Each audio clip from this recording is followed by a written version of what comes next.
विद्यार्थी मित्रांनो, आज आपण मागणीच्या अनुमानाच्या पद्धती ज्या आहेत त्या पद्धतींचा विचार करायचा आहे.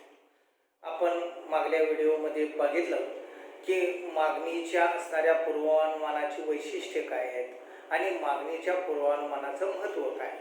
आता वेगवेगळ्या स्तरावरती असणारी त्याची वैशिष्ट्ये आणि वेगवेगळ्या पद्धतीचा सुद्धा आपल्याला विचार करायचा आहे की हे अचूक येण्यासाठी आपलं मागणीच्या पूर्वानुमान हे अचूक पद्धतीने येण्यासाठी आपल्याला ज्या पद्धती वापरायच्या आहेत त्या सगळ्यात महत्त्वाच्या आहेत आणि त्यामुळं या पद्धती वापरत असताना आपल्याला अधिक अचूकतेकडे जायचं आहे. कारण उद्याचे व्यावसायिक म्हणून तुमच्यासाठी हे अत्यंत महत्त्वाचं आहे. कारण कोणताही व्यवसाय मग तो लहान असू द्या अगर मोठा असू द्या, अगदी घरगुती स्वरूपाचा असू द्या, पण आपल्याला या पूर्वानुमान पद्धतीचा मात्र उपयोग करावाच लागत असलेला आपल्याला दिसतो. यामध्ये जर बघितलं तर दोन प्रकारच्या पद्धती आहेत. एक म्हणजे सर्वेक्षण पद्धती आहे, सर्वे, आणि दुसरी संख्याशास्त्रीय पद्धती किंवा सांख्यिकी पद्धती असलेल्या आपल्याला दिसते, स्टॅटिस्टिकल मेथड. ह्या दोन गोष्टी आता याच्यामध्ये आपल्याला असं दिसून येईल की आपल्या खंडप्रायसारख्या देशामध्ये सर्वेक्षण पद्धतीचा वापर जास्त केला जातो, पण संख्याशास्त्रीय पद्धतीचा वापर सुद्धा काही उद्योग संस्थांमध्ये उद्योगधंद्यामध्ये केला जात असलेला आपल्याला दिसतो. आपल्यालाही तो करता येतो. म्हणजे एकंदरीत आपण त्यापैकी एखाद्या पद्धतीची निवड ही करावायची. आता ही निवड करत असताना मग हे कशा पद्धतीनं मोजमापन करतात हे सगळ्यात महत्त्वाचं आहे. म्हणजे सर्वेक्षण पद्धतीमध्ये आपण जर बघितलं तर ग्राहकांचं सर्वेक्षण हा एक बाजू असते आणि दुसरं मत आजमावणी पद्धत ही दुसरी असते. म्हणजे सर्वेक्षण पद्धतीमध्ये दोन बाजू, एक ग्राहकांचं सर्वेक्षण करणं, ग्राहकांचं काय मत आहे वगैरे अशा पद्धतीनं, आणि मत आजमावणी पद्धती म्हणजे नुसतंच आपण मत विचारात घेऊन की कशा पद्धतीनं काय ॲटिट्यूड आहे वगैरे अशा पद्धतीचं मत विचारात घेऊन किंवा काय वस्तूविषयी आपलं म्हणणं आहे हे विचारात घेऊन करता येतं. आता ग्राहक सर्वेक्षणामध्ये सुद्धा आपल्याला असं दिसून येईल की तीन पद्धतींचा वापर केला जातो. एक संपूर्ण ग्राहक सर्वेक्षण पद्धती म्हणजे संपूर्ण सर्वेक्षण पद्धती आहे, म्हणजे सगळ्याच ग्राहकांचा अभ्यास करणे. नमुना सर्वेक्षण पद्धती आहे, काही निवडक ग्राहकांचा अभ्यास करणे. आदान प्रदान, घेवाण देवाण अशा पद्धतीचा सुद्धा वापर याच्यामध्ये करता येतो. म्हणजे एकंदरीत आपण जर बघितलं तर अशा तीन पद्धती असलेल्या आपल्याला दिसतात.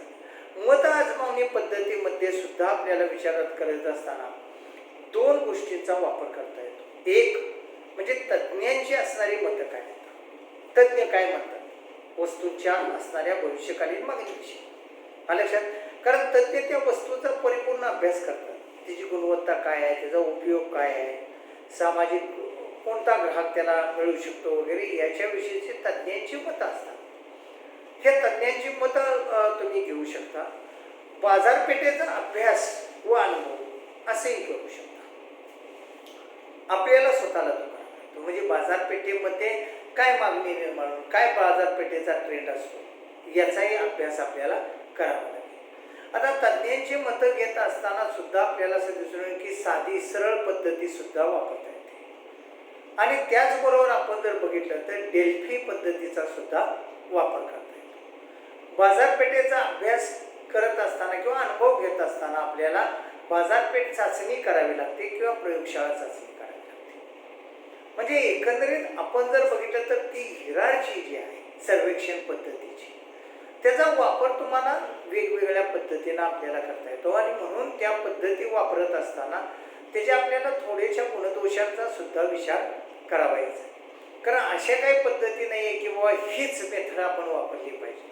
आपल्याला काय आवश्यक आहे ते त्याच्यातून आपण घ्यायचं. मग आपण सर्वेक्षण पद्धतीचा वापर करायचा की सांख्यिकी पद्धतीचा वापर करायचा. मग सांख्यिकी पद्धतीमध्ये काय येतं तर त्याच्यामध्ये सुद्धा आपण जर पाहिलं तर दोन पद्धती प्रामुख्याने येतात. एक म्हणजे कल प्रक्षेपण पद्धती असते आणि दुसरी म्हणजे भारमापन विषयीची पद्धती असते.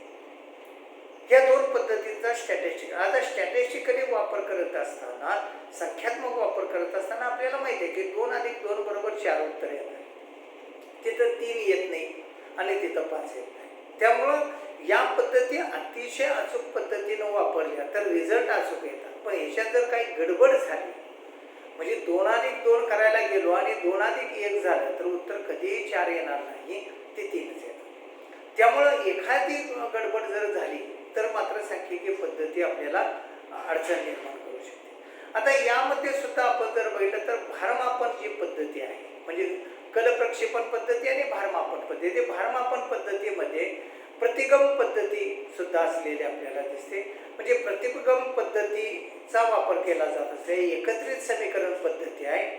अशा 2 पद्धती त्याच्या अंतर्गत येत असलेल्या आपल्याला दिसून येतात. त्यामुळं आपल्याला या प्रत्येक पद्धतीचा थोडक्यात अभ्यास करावायचा आहे आणि ते समजून नीट पद्धतीने घ्यायचं आहे. आता सर्वेक्षण पद्धती जी आहे ते प्रत्यक्ष पद्धती डायरेक्ट मेथड असलेली आपल्याला दिसते. म्हणजे डायरेक्ट आपण ग्राहकांच्या पर्यंत विद्यार्थी मित्रांना पोहोचतो.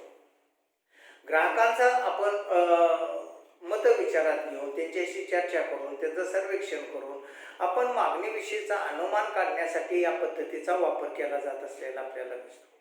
आता यामध्ये पहिली गोष्ट म्हणजे सगळ्यात महत्त्वाचं ग्राहक सर्वेक्षण. आता ग्राहक सर्वेक्षण करत असताना सुद्धा मागणी अतिशय सोयीस्कर प्रत्यक्ष पद्धती यामध्ये असलेली आपल्याला दिसते. म्हणजे भावी बदलाविषयीचे असणारे उपयुक्त प्रश्न जे आहेत ते प्रश्न त्याच्यामध्ये विचारले जात असलेले आपल्याला दिसतात. पण हे ग्राहक सर्वेक्षण करत असताना सुद्धा आपल्याला 3 पद्धतींच्या पैकी एकाचा वापर करता येणे शक्य होतं. एक संपूर्ण सर्वेक्षण पद्धती, नमुना सर्वेक्षण पद्धती आणि आदान-प्रदान पद्धती. आता संपूर्ण ग्राहक सर्वेक्षण पद्धतीमध्ये जर आपण विचारात घेतलं तर प्रत्येक बाजारपेठेतील ग्राहकांशी संपर्क साधून खरेदीविषयीची असणारी माहिती मिळवली जाते. म्हणजे वस्तू त्यांना दाखवली जाते, त्याची काय त्याच्याविषयीचं मत आहे हे विचारलं जातं आणि त्यामुळं आपल्याला असं दिसून येईल की हे मत आजमावल्यानंतर ती एकत्रित करून एकूण मागणीचा अंदाज वर्तवला जातो. म्हणजे तुम्हाला प्रत्येक बाजारपेठेमध्ये द्यावं लागेल, बाजारपेठेतील ग्राहकांशी तुम्हाला चर्चा करावी लागेल, त्यांना ती वस्तू दाखवावी लागेल, त्याचं उपयोग महत्त्व पटवून द्यावं लागेल आणि मग त्याच्याविषयीचं त्याचं मत काय येतं याचं आपल्याला संख्या गोळा करावी लागेल किंवा माहिती गोळा करावी लागेल संख्येपेक्षा आणि त्या माहितीचं सगळ्या बाजारपेठेतून आलेल्या माहितीचं एकत्रित करून आपल्याला त्याविषयीचा अंदाज बांधता येईल. म्हणजे समजा एकूण ग्राहक संख्या A असेल आणि X या वस्तूच्या अनुमानानुसार करायचं असेल तर आपल्याला असं दिसून म्हणजे DX = X1, X2, X3, X4 असा प्लस करत जाऊन आपल्याला एकूणांचा विचार करता येईल.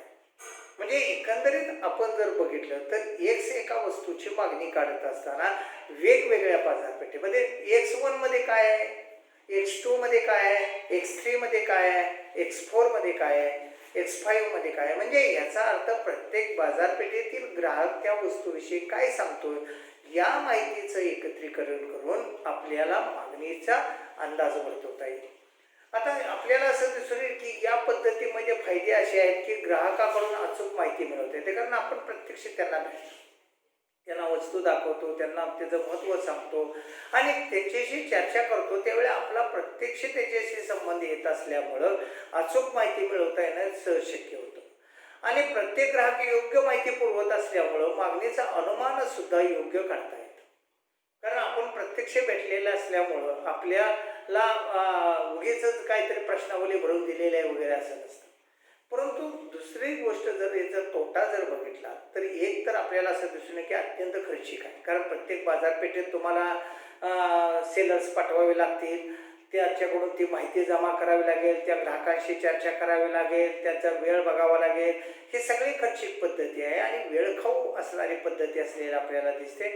कारण आपण जर बघितलं तर प्रत्येक ग्राहकापर्यंत पोहोचणं एवढं साधी सोपी गोष्ट नाही. त्यामुळे अधिक वेळ घेणारी ही पद्धती आहे. प्रत्येकाशी संपर्क साधणं अवघड असलेलं आपल्याला दिसतं. त्यामुळं हे 3 ड्रॉबॅक आपल्याला असं दिसेल की त्याच्यामध्ये आढळून येतात. दुसरी जी पद्धती आहे ती नमुना पद्धती आहे. नमुना पद्धतीमध्ये आपण जर बघितलं तर सर्व ग्राहकांशी संपर्क साधण्याऐवजी काही निवडक ग्राहक आपण त्याच्यामध्ये घेऊ शकतो आणि निवडक ग्राहकांची मुलाखत घेतली जाते, त्यांच्याशी चर्चा केली जाते डायरेक्ट. म्हणजे 100 ग्राहक जर असतील तर 100 पैकी 25 बाबा निवडले जातात. या बाजारपेठेमधले 2, त्या बाजारपेठेमधले 2, त्या बाजारपेठेमधले 2 अशा पद्धतीनं अशा निवडक ग्राहकांच्या मुलाखती जर घेतल्या तर त्याच्या आधारावरती सरासरी अनुमान करता येतं.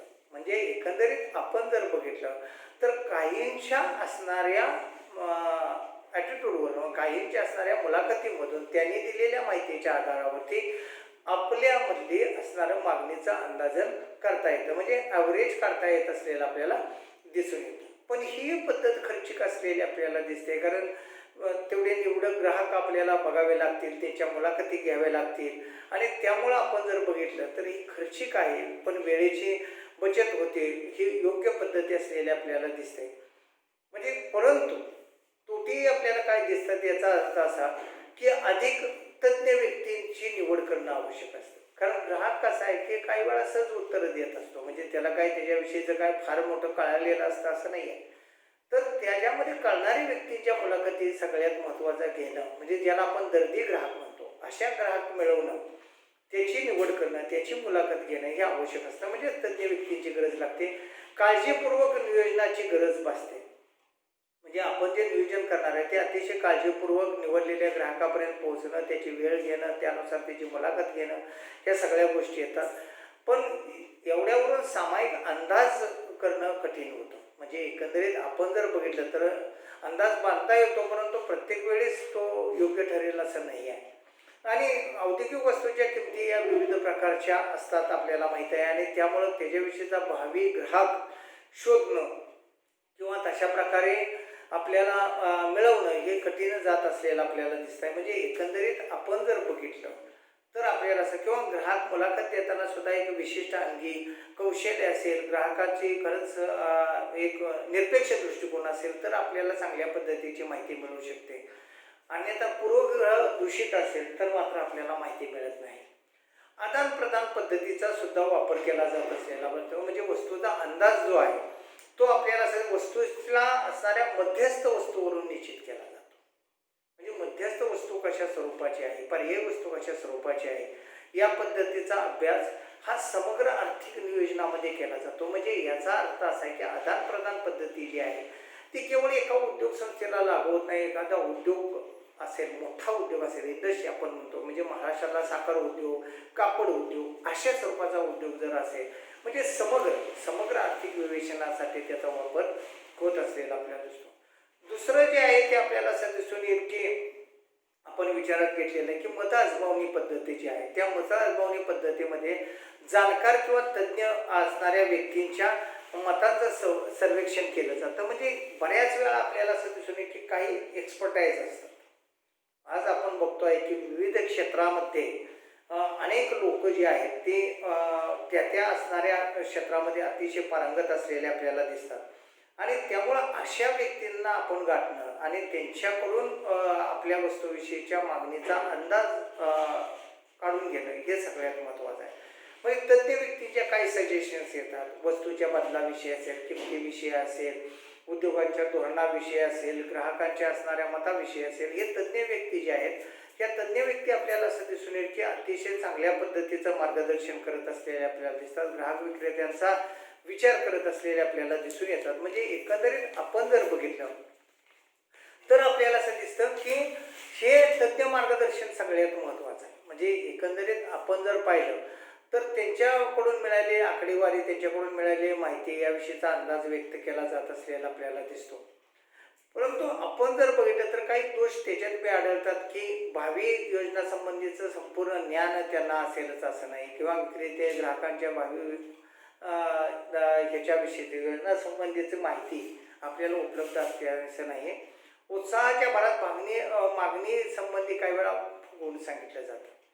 म्हणजे बऱ्याच वेळा आपल्याला असं दिसून येईल की भावनिक लोक होत असलेले आपल्याला दिसतात, किंवा उत्पादकांना खुश करण्यासाठी आपण बोलत असलेलं आपल्याला दिसतात.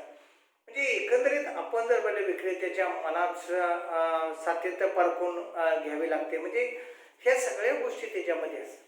दुसरं एक आपल्याला असं दिसून येईल की कृत्रिम किंवा आभासी बाजार पद्धती आहे. या पद्धतीमध्ये आपण जर विचार केला तर आपल्याला असं दिसून येतं की म्हणजे तज्ज्ञांचं मत ज्यावेळी आपण विचारात घेतो त्यावेळी आपल्याला दिसेल की आभासी पद्धती जी आहे ते आभासी पद्धतीचं बाजारपेठ तयार केली जाते कृत्रिमरित्या. जसं आपण एखाद्या बिल्डिंगचं एक स्ट्रक्चर तयार करत असतो, तशा पद्धतीनं अशी बाजारपेठ तयार केली जाते. त्याला ग्राहक क्लिनिक असं सुद्धा म्हणतात. म्हणजे ग्राहकांच्यासाठी तिथं बोलवलं जातं आणि बाजारपेठेतील वस्तूंची खरेदी करण्यासाठी पैसा पुरवला जातो. एक म्हणजे आपण बघतोय की एक आर्टिफिशियल मार्केट तयार केलं जात असलेलं आपल्याला दिसतं आणि ग्राहकांना पैसे पुरवून मग ग्राहक रिॲक्ट कसा वस्तूंशी होतो, कोणत्या कोणत्या वस्तूंशी होतो याचं निरीक्षण करावं लागतं. त्याला कृत्रिम किंवा आभासी बाजार परिस्थिती असं म्हटलं जात असेल आपल्याला दिसतं. पण एकंदरीत आपण जर बघितलं तर आपल्याला असं दिसून येतं की याच्यावरनं निरीक्षण करता येतं. पण केलं तरी तोटे असे असतात की अधिक खर्च होत असतो, वेळ जातो, पैसा जातो, ग्राहकांची निवड करत असताना अडचणी येत असतात. भाग घेणाऱ्या ग्राहकांना तुम्हीच पैसे पुरवत असल्यामुळे त्याला कोणती वस्तू खरेदी केली तरी काही फरक पडत नाही आहे. म्हणजे एकंदरीत आपण जर बघितलं तर त्याच्यातून सुद्धा चांगल्या पद्धतीचे निष्कर्ष येतीलच असं नाही. चौथी जी पद्धत आहे ती नियंत्रित बाजार पद्धती. या पद्धतीमध्ये आपल्याला असं दिसून येईल की नैसर्गिक किंवा अकृत्रिम अशा बाजारपेठा तयार केल्या जात असलेल्या आपल्याला दिसतात. वास्तव बाजारपेठा ज्या आहेत त्याच्यामध्ये वस्तूची किंमत कमी करून ग्राहकांची प्रतिक्रिया आजमावली जाते. म्हणजे किमतीतील बदल जो आहे तो कमी जास्त केल्यानंतर काय ग्राहक रिॲक्ट होतोय, त्याचा असणारी काय प्रतिक्रिया येते आणि त्यामुळं बाजारपेठामध्ये भिन्न भिन्न वस्तूंची किमती लावून आजमावलं जातं. म्हणजे एक्स बाजारपेठेमध्ये एक किंमत, वाय बाजारपेठेमध्ये एक किंमत, झेड बाजारपेठेमध्ये एक किंमत, अशा वेगवेगळ्या बाजारपेठामध्ये जर वेगवेगळी किंमत जर आकारली तर त्या संदर्भात आपल्याला असं दिसून येतं की काय मागणी निर्माण होते याचा विचार, याचा अभ्यास त्याच्यामध्ये केला जातो. वस्तूची किंमत आणि विक्री याविषयीची अचूक माहिती हे याच्यातून मिळत असलेले आपल्याला दिसते. कारण लोकांचं कसं थोडंसं आपण बघितलं तर गुणवत्तेपेक्षा लोक जास्त किमतीचा विचार करत असलेले आपल्याला दिसतात आणि आपल्यावरनं सुद्धा लक्षात येतं. त्याचबरोबर आपल्याला असं दिसून की देशात वस्तूचा पुरवठा करतात त्या पेढीची उपयुक्तता कशा प्रकारची आहे, योग्य पद्धत असलेली आपल्याला दिसते. थोडीशी खर्चिक पद्धती आहे पण असलेले आपल्याला दिसून येते.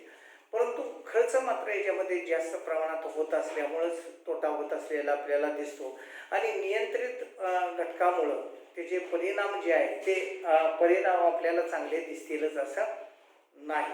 म्हणजे अशा स्वरूपाचा सर्वेक्षण पद्धतीचा वापर केला जात असलेला आपल्याला दिसतो.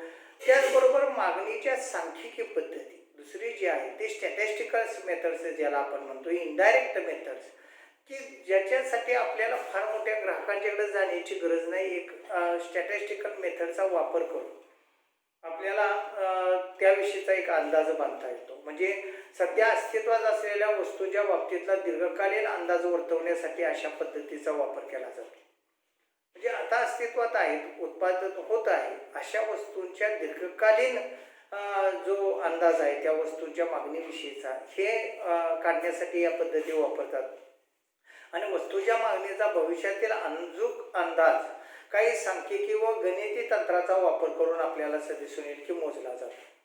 मग त्याच्यामध्ये कल प्रक्षेपण पद्धती आहे, भारमापन विषयक पद्धती आहे, प्रतिगम पद्धती असलेली आपल्याला दिसते, एकत्रित समीकरण पद्धती आहे. म्हणजे एकंदरीत आपण जर बघितलं तर भूतकाळातील विक्रीच्या संरचनेवरती आधारित अशी ही कल प्रक्षेपण पद्धती. त्यापैकी एक जर आपण विचारात घेतली, कल प्रक्षेपण पद्धती नेमकी काय आहे तर भूतकाळातील असणाऱ्या विक्रीच्या संरचनेवरती आधारित असते. म्हणजे विचाराधीन पेढीच्या या आधीच्या विक्रीच्या वेगवेगळ्या काळातील किंवा वेगवेगळ्या महिन्यातील आधारे वर्षातील वस्तूची प्रभावी मागणी दर्शवते. म्हणजे वेगवेगळ्या बाजारपेठेमध्ये वेगवेगळ्या हंगामामध्ये वस्तू कशा पद्धतीने विकली गेलेली आहे याची माहिती कलेक्ट केली जाते आणि त्याच्यावरून अंदाज बांधला जात असलेला आपल्याला दिसतो.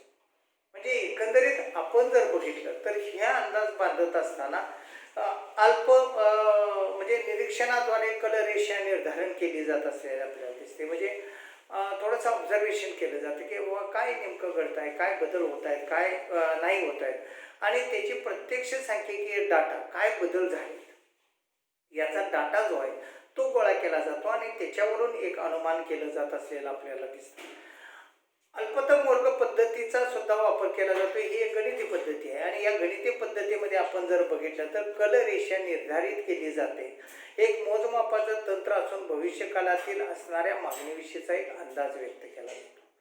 म्हणजे 2 वर्षाची असणारी तुलना ए आणि बी, म्हणजे विक्री बरोबर ए अधिक बी अशा असणाऱ्या वर्षाची संख्या विचारात घेतली जाते, तिची माहिती विचारात घेतली जाते आणि त्याच्या आधारावरती प्रक्षेपण केलं जात असलेलं आपल्याला दिसतं किंवा एक अंदाज व्यक्त केला जात असलेला आपल्याला दिसतो. म्हणजे एकंदरीत आपण जर बघितलं तर ही पद्धती सोपी आहे, समजण्यास सोपी आहे, वापरण्यास सोपी आहे. भविष्यकालीन अचूक अंदाज याच्यामधून वर्तवला जातो किंवा बाजार किंवा अर्थशास्त्रीय संकल्पना समजण्यास अनिवार्य आहे. परंतु मागील वर्षातील बदलांचं अनुमानाचं जे गृहीतक आहे ते गृहीतक चुकीचं ठरण्याची शक्यता असते. म्हणजे आपण बघतोय की ट्रेंड हे बदलत जात असतात आणि त्यामुळं मागील ट्रेंडवरतीच पुढचा ट्रेंड चालेल हे मात्र सांगता येत नाही. अल्पकालीन अंदाज वर्तवण्यास उपयुक्त आहे, म्हणजे एका वर्षाच्या आतील कालावधीसाठी. दीर्घकालीन अंदाजासाठी मात्र ही पद्धत उपयुक्त नाही. याचं कारण असं की मागल्या ट्रेंडवरती केवळ पुढचा ट्रेंड विचारात घेणं हे अल्पकाळात ठीक आहे. वर्ष 6 महिन्यात काय फारसे मोठे बदल होत नाही, पण 5 वर्ष 10 वर्षाने मात्र मोठे बदल होत असतात. त्यामुळे दीर्घकाळासाठी ते उपयुक्त ठरत नाही. व्यवसायातील महत्त्वपूर्ण बदल करण्यासाठी म्हणजे पटकन सांगता येत नाही, एका 6 महिन्यासाठी ठीक आहे, पण महत्त्वपूर्ण बदल करण्यासाठी आपण जर बघितलं तर मात्र ही पद्धती उपयुक्त होत नाही. चलत सरासरी पद्धतीचा सुद्धा वापर केला जात असलेला आपल्याला दिसतो. भविष्यकालीन विक्रीचा अंदाज बांधण्यासाठी आपल्याला असं दिसेल की सरासरी पद्धतीचा वापर जो आहे तो वापर केला जात असलेला आपल्याला दिसतं. म्हणजे वेगवेगळ्या वर्षाच्या मागणीची बेरीज करून त्यास जर तितक्याच वर्षांनी भागलं तर आपल्या चलत सरासरी प्राप्ती होईल. म्हणजे 3 वर्ष 5 वर्ष 7 वर्ष 10 वर्ष अशी वर्ष विचारात घेऊन त्याला जर तितक्या वर्षांनी जर आपण भागलं तर आपल्याला ही पद्धती मिळत असलेली आपल्याला दिसते. म्हणजे ABC भागिले 3 CD BCD असे घेऊ शकतो. ABC BCD आपल्याला असं दिसून येईल की CDE किंवा DEF अशा पद्धती. म्हणजे एक वर्ष वाढवत जाऊ त्याला जर आपण त्या 3 वर्षांनी गुणलं 3 वर्षाची आकडेवारी घेऊ, म्हणजे एकंदरीत आपण जर बघितलं तितक्या वर्षांनी जर आपल्याला भागलं तर ही पद्धती मिळत असलेली आपल्याला दिसते. परंतु एकंदरीत आपण जर बघितलं तर सोपी असलेली अचूक असलेली आपल्याला दिसते, पण भूतकाळीन माहितीचा समान भार दिला जातो आणि काही निरीक्षणं चुकल्यास मात्र ही पद्धती चुकीची ठरू शकते.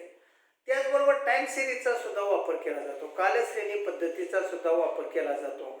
म्हणजे एकंदरीत आपण जर बघितलं हंगामानुसार काय वेळा मागणी बदलते किंवा चक्रीय स्वरूपाचे जे बदल होतात, तेजी मंदीची चक्र असतील किंवा उन्हाळा पावसाळा हिवाळा ही जे काही ऋतूचक्र आहे ज्याला आपण हंगाम म्हणतो, सीझन म्हणतो, अशा बदलांचा समावेशामध्ये भविष्यातील वेध वर्तवण्यासाठी या टाइम सिरीजचा म्हणजे काल श्रेणी पद्धतीचा वापर केला जात असलेला आपल्याला दिसतो. म्हणजे वेगवेगळ्या काळात ती वापरली जाते. हंगामानुसार जर आपल्याला मागणीतील बदल जर अभ्यासावायचा असेल तर मात्र काल प्रक्षेपण पद्धतीचा विचार केला जातो. त्याचबरोबर आपण जर बघितलं तर भारमापन पद्धतीचा सुद्धा विचार केला जात असलेला आपल्याला दिसतो. म्हणजे एकंदरीत आपण जर बघितलं वर्तमान काळात घडलेल्या घटनाच्या आधारावरती भविष्य काळातील अंदाज वर्तवणं शक्य होतं. इथं भूतकाळातील नाही, वर्तमान काळात ज्या घटना घडतात त्या घटनांच्या आधारावरती आपल्याला असं दिसून येतं की भविष्य काळात काय बदल घडू शकतात याविषयीचा अंदाज जो आहे तो अंदाज वर्तवला जातो. आणि यासाठी आपल्याला असं दिसून येईल की ही भारमापन पद्धती कुठं वापरली जाते तर हवामान खात्याकडून बघा वापरतात. हवामानाचा एक अंदाज वर्तवण्यासाठी जी पद्धती वापरली जाते ती ही भारमापन पद्धती वापरली जात असलेली आपल्याला दिसते. आपल्या अर्थशास्त्रीय उद्योजकाच्या दृष्टिकोनातून सुद्धा किंवा व्यावसायिकाच्या दृष्टीने सुद्धा या पद्धतीचा एक वापर केला जातो की वर्तमान काळात इकॉनॉमीची काय स्थिती आहे, उद्योगधंद्याची काय स्थिती आहे आणि त्याच्या आधारावरती भविष्य काळामध्ये काय स्थिती निर्माण होऊ शकते, कशा पद्धतीचं वारं फिरू शकतं, मग सरकारी धोरणांचा काय परिणाम होईल, लोकांचा असणाऱ्या बदलावाचा काय परिणाम होईल, वस्तूला येणाऱ्या पर्यायी वस्तूंच्यामुळं त्याच्यामध्ये काय बदल होतील, ह्या सगळ्या गोष्टींचा विचार भारमापन पद्धतीमध्ये करता येतो. प्रतिबिंब पद्धती म्हणजे ज्याला रिग्रेशन मेथड्स असं म्हटलं जातं, ही प्रतिबिंब पद्धती सुद्धा आपल्याला असं दिसून येतं की सर्वाधिक लोकप्रिय आहे. ही वापरली जाते. म्हणजे एखाद्या चलाचं जर माहिती असलेल्या संख्येपासून दुसऱ्या चलाच्या माहिती नसलेल्या संख्येपर्यंत आपल्याला मूल्य काढता येतं. म्हणजे तुम्ही जसं गणितामध्ये एखाद्या वस्तूची किंमत काढत असताना किंवा एखाद्या चलाची किंमत काढत असताना ती x असं विचारात घेता, तशा पद्धतीनं ही पद्धती जी आहे ती पद्धती वापरली जात असलेली आपल्याला दिसते. म्हणजे याच्यामध्ये 2 किंवा त्यापेक्षा अधिक चल एकत्रित केली जातात आणि त्यांच्यामधला संबंध जो आहे तो स्पष्ट केला जातो. उदाहरणार्थ व्यक्तीचं किंवा उपभोक्त्याचं उत्पन्न असेल, वस्तूची किंमत असेल, पर्यायी वस्तूच्या किमती असतील, अन्य वस्तूंच्या किमती असतील, जाहिरात खर्च असेल, या सगळ्या घटकांचा समावेश केला जातो आणि याच्या आधारावरती आपल्याला असं दिसून येईल की यांच्यातील रिलेशन विचारात घेऊन त्या मागणीविषयीचा अंदाज जो आहे किंवा विक्रीविषयीचा अंदाज आहे, किमतीविषयीचा अंदाज आहे, म्हणजे एकाची किंमत विचारात घेऊन दुसऱ्याच्या विक्रीवरती काय परिणाम होतो याचाही विचार त्याच्यामध्ये या प्रतिबिंब पद्धतीमध्ये विचारात घेतला जातो, रिग्रेशन मेथड्समध्ये विचारात घेतला जातो आणि त्यामुळं अधिक विद्यार्थी मित्रांनो ती जी पद्धत आहे ती अचूकतेकडे नेत असलेली आपल्याला दिसते किंवा त्याचा वापर केला जात असलेला आपल्याला दिसतो. आणि यानंतर आपण जर बघितलं तर शेवटची एक पद्धत आहे म्हणजे एकत्रित समीकरण पद्धती. या पद्धतीमध्ये संपूर्ण दृष्टिकोन जो आहे तो आपल्याला दिसून की या पद्धतीमध्ये वापरत असताना संपूर्ण व्यवहार दृष्टिकोन म्हणून ओळखलं जातं एकत्रित पद्धतीमध्ये. म्हणजे या सर्व चलांचा एकत्रितपणे विचार केला जातो आणि आर्थिक निर्णय असतील, प्रत्येक चल अन्य चलावरती प्रभाव टाकतो त्याचा विचार असेल तो याच्यामध्ये केला जातो, परिणामांचा एकत्रित विचार केला जातो. त्यामुळे ही एक संयुक्तिक आणि उपयुक्त ठरणारी पद्धती आहे. म्हणजे ही सगळी चलं जर एकत्रित आणली तर त्याचे काय परिणाम होऊ शकतात, मग उत्पन्न असेल, अन्य वस्तूच्या किमती असतील, जाहिरात खर्च असेल, पर्यायी वस्तू असतील किंवा इतर निर्माण होणाऱ्या वस्तू असतील, या सगळ्यांचा एकत्रित विचार जो आहे तो एकत्रित समीकरण पद्धतीमध्ये केला जात असलेला आपल्याला आढळतो. म्हणजे एकंदरीत आपण जर बघितलं तर मागणीच्या पूर्वानुमानाच्या अशा पद्धतींचा वापर जास्तीत जास्त केला जात असलेला आपल्याला विद्यार्थी मित्रांनो दिसून येतो. आणि यानंतर जो विचार करायचा आहे तो आपल्याला उत्पादनाविषयीचा विचार करायचा आहे की उत्पादन कशा पद्धतीनं बदलत असतं आणि त्यामुळं त्याचं विश्लेषण जे आहे त्या विश्लेषणाचा आपण विचार करू, तो पुढच्या व्हिडिओमध्ये आपण करूया.